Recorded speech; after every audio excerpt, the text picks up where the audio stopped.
यसको खुट्टा भाँचेर पैसा उठाउँदै आएको गाउँमा बुढो गनगन गर्दैछ।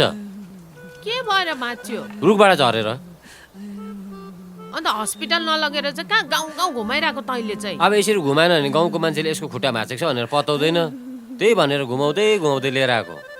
घिउ सम्झ घिउ हो, मै सम्झ लौ हन यस्तो हालतमा पनि ऱ्याप गर्नु छोड्दैन त यसले त।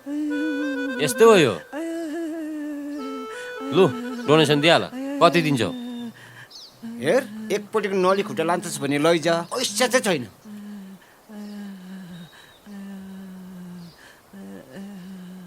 नरु नरु यस्तै हो गाउँको मान्छे। परेको बेलामा कसैले सहायता गर्दैन। हिन्जु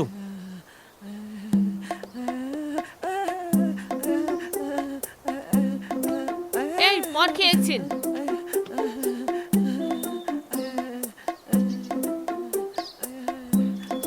ल मेरोमा भएको यति नै हो।